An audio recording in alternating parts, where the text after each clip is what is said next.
चलिए दोस्तों, स्वागत है आपका मेरे YouTube channel general English by Somesh में। ठीक है, और आज हम लोग एक टर्म को स्टडी करने वाले हैं, नो सूनर देन का। ये नो सूनर देन का प्रयोग थोड़ा सा टिपिकल टाइप का प्रयोग है। इसमें अलग अलग स्ट्रक्चर्स का यूज होता है, हैड का यूज होता है, डिड का यूज होता है, डू का यूज होता है, डज का यूज होता है। तो किन किन कंडीशंस में इनका यूज होगा उसको यहाँ एग्जाम्पल की मदद से समझेंगे और इस पर पूरी तरह से कमांड कर लेंगे। इस वीडियो के अंत माने खत्म होने तक आपका पूरा इस पे कमांड हो चुकेगा। ठीक है, तो चलिए स्टार्ट करते हैं।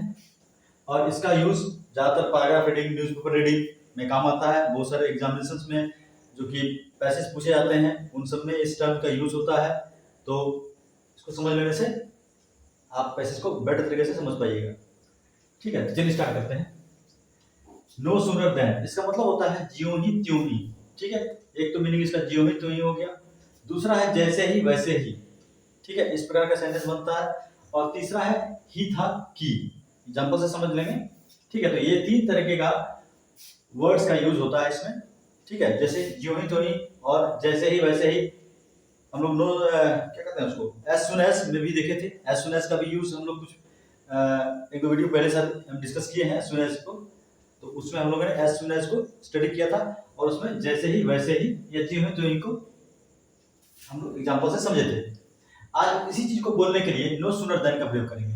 ठीक है, तो चलिए स्टार्ट करते हैं। नो सूनर हैड, ठीक है, नो सूनर हैड लगाइए या डिड लगाइए। नो सूनर हैड लगेगा या फिर डिड लगेगा, कोई दिक्कत नहीं, दोनों एक ही है।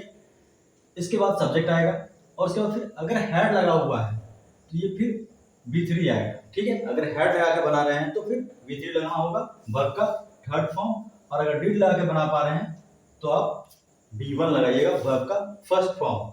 उसके बाद जो आपका सेंटेंस का बॉडी है उसको लिखना है, फिर देन लगा करके फिर सब्जेक्ट प्लस वर्ब का second form, subject plus verb का सेकंड फॉर्म का यूज करेंगे। ठीक है, तो यहां समझें एक बार फिर से। नो सूनर लगाना है, हैड लगा करके बना सकते हैं, या तो ये स्ट्रक्चर चलेगा या फिर ये स्ट्रक्चर चलेगा। ठीक है, ये दोनों में से कोई भी यूज कर सकते हैं, कोई दिक्कत नहीं है। और उसके बाद फिर जो आगे का सेंटेंस होगा उसको लिखना है, फिर देन लगा करके सब्जेक्ट प्लस V2 का यूज करके सेंटेंस को आगे बढ़ाना है। चलिए एग्जांपल में देखते हैं। ज्यों ही उसने मुझे बुलाया, ज्यों ही उसने मुझे बुलाया त्यों ही मैं उससे मिलने चला गया। ज्यों ही उसने मुझे बुलाया त्यों ही मैं उससे मिलने चला गया। जैसे ही उसने मुझे बुलाया मैं उससे मिलने, वैसे ही मैं उससे मिलने चला गया। ठीक है, उसने मुझे बुलाया ही था कि मैं उससे मिलने चला गया। तीनों का सेंटेंस का मतलब एक ही है कि उसका बुलाना खत्म होता है और हम वहां चल देते हैं। ठीक है, तो इसको देखते हैं। नो सूनर, नो सूनर, ठीक है, हैड लगा बनाते हैं, डिड लगा भी बनाएंगे। नो सूनर हैड सब्जेक्ट ही, जो ही उसने यहाँ ही है, उसने सब्जेक्ट है तो यहाँ पर ही आएगा। No sooner had he V3 called, किसको बुलाया, मुझे बुलाया, कॉल्ड मी। ठीक है, सेंटेंस कंप्लीट होता है यहाँ पर। No sooner had he called me, हो गया, ये आगे का बॉडी था, कॉल्ड के बाद मी लगा होता है यहाँ पर। उसके फिर देन, अब फिर नया सेंटेंस शुरू होता है, मैं उससे मिलने चला गया, मैं उससे मिलने चला गया। Then I went to meet him. ठीक है, no sooner had he called me then I went to meet him. ये एक स्ट्रक्चर हुआ हैड का। दूसरा देखते हैं डिड से। तो no sooner did he call, अब यहां पर कॉल नहीं होगा, no sooner did he call, no sooner did he call me then I went to meet him.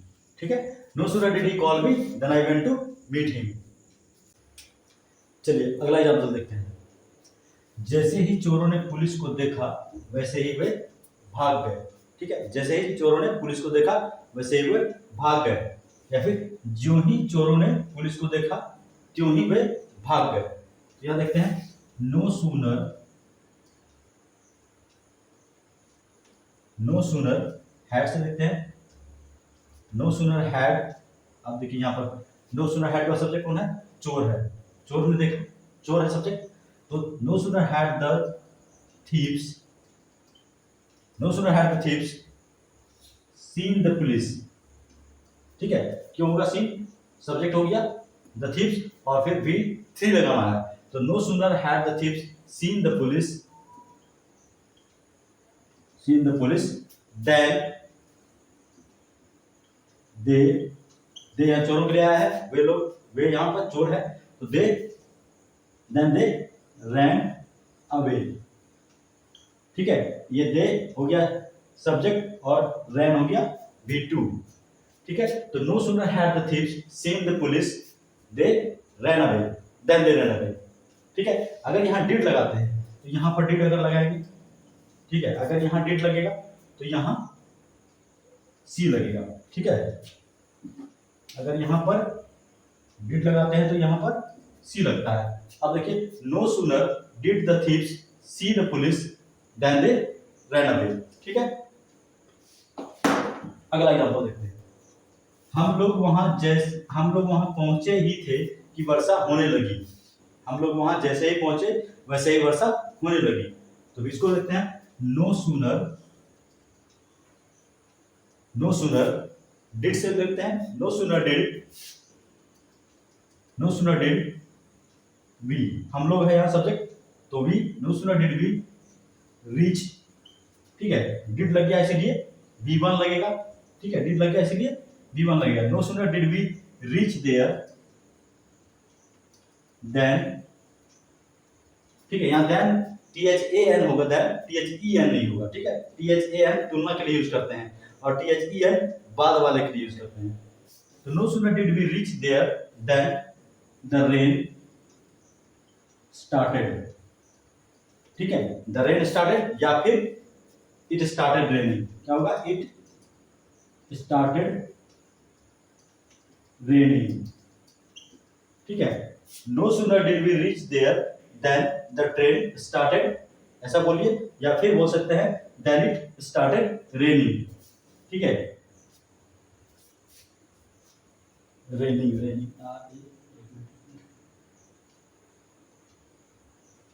Then it started raining, ठीक है। अगला स्ट्रक्चर ये क्लियर हो गया, ये पूरा had subject V3 did subject V1 और उसके बाद फिर क्योंकि ये पूरा का पूरा पास्ट में है इसीलिए देन के बाद वाला जो स्ट्रक्चर होगा वो भी पास्ट में जाएगा, ठीक है।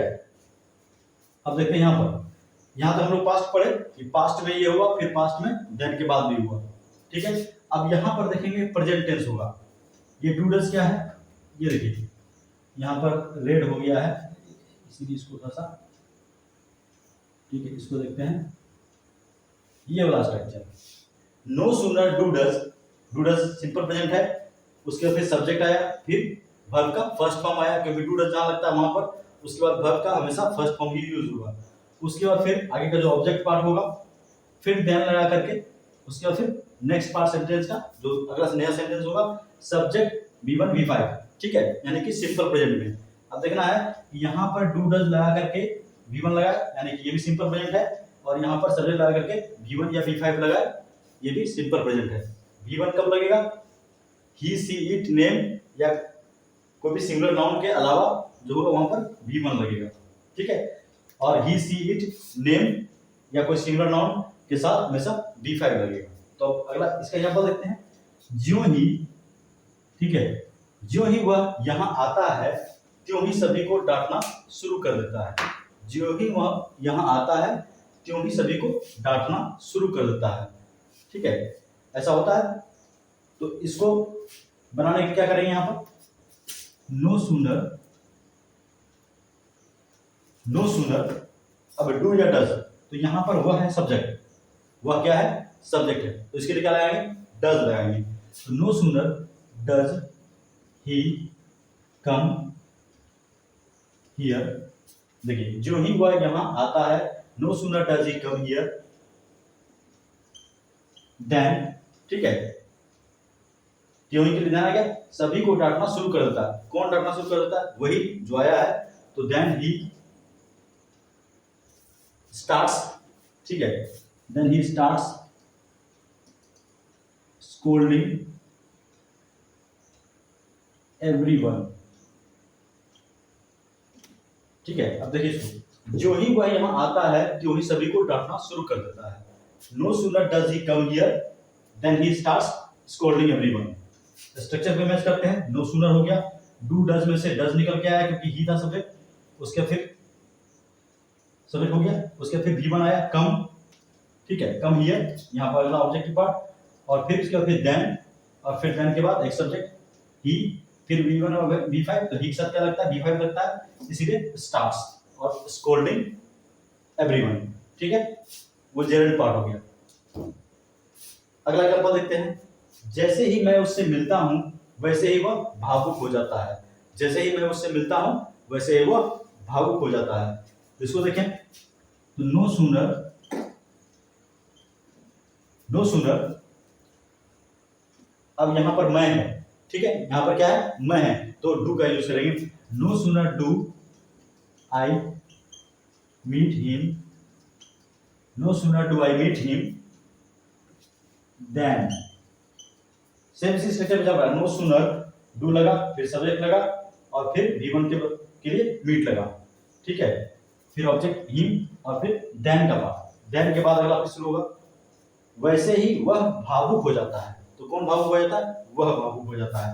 देन ही गेट्स, फिर सब्जेक्ट ही, और फिर उसके साथ V5 गेट्स भावुक इमोशनल, ठीक है। जैसे ही मैं उससे मिलता हूं वैसे ही वह भावुक हो जाता है। No sooner do I meet him then he gets emotional, ठीक है। तो ये रहा आज का टॉपिक, नो सूनर देन। इसमें दो टेंस को हम लोग पढ़े, एक तो पास्ट में था फर्स्ट पार्ट, नो सूनर के साथ पास्ट का फॉर्म लगा, और देन के बाद भी पास्ट का फॉर्म लगा। याद रहे, देन के पहले यानी कि नो सूनर के साथ हैड और डिड दोनों का प्रयोग कर सकते हैं, और हैड लगेगा तो V3 का यूज करेंगे, डिड लगेगा तो V1 का यूज करेंगे, और देन के बाद दोनों ही कंडीशन में हैड लगे चाहे डिड लगे, यहाँ सब्जेक्ट प्लस V2 ही होगा, यानी कि सिंपल पास्ट का फॉर्म लगेगा। अगला था हमारा नो सूनर के बाद सिंपल प्रेजेंट में डू डज का प्रयोग कर रहे हैं, सब्जेक्ट V1, और फिर उसके बाद फिर देन के बाद फिर सिंपल प्रेजेंट। तो यहाँ पर पास्ट और आगे भी पास्ट, नो सूनर के साथ पास्ट, फिर देन के साथ भी पास्ट, फिर नो सूनर के साथ प्रेजेंट, और फिर देन के बाद साथ भी सिंपल प्रेजेंट, ठीक है, यहाँ भी सिंपल प्रेजेंट, वहां भी सिंपल प्रेजेंट। तो चलिए, उम्मीद है वीडियो आप लोगों को अच्छा लगा होगा, और मेरे ख्याल से नो सूनर का कॉन्सेप्ट क्लियर हो गया होगा, ठीक है। ये खास करके आप लोगों को पैसेज रीडिंग में बहुत मदद करने वाला है। आने वाले एग्जामिनेशंस में हो सकता है कि गवर्नमेंट के नए पॉलिसीज आए और फिर ज़्यादा से ज़्यादा आपको पैसेज का ही दिया जाए, यानी कि कॉम्प्रिहेंशन ज़्यादा दिया जाए एग्जाम में, तो उसके लिए ज़्यादा अच्छा है, ये आपको बहुत मदद करेगा। इसके लिए धीरे धीरे आने वाले वीडियोस में और भी टर्म्स लाएंगे, और भी ऐसे कनेक्टर्स या कनेक्शंस को यूज़ करना सीखेंगे, कैसे उसको पैसेज में यूज़ करते हैं और कैसे उसको समझते हैं, ठीक है। तो वीडियो यदि पसंद आया हो तो लाइक कीजिए, शेयर कीजिए, कमेंट कीजिए, और चैनल को सब्सक्राइब कीजिए। चलिए, मिलते हैं अगले वीडियो में।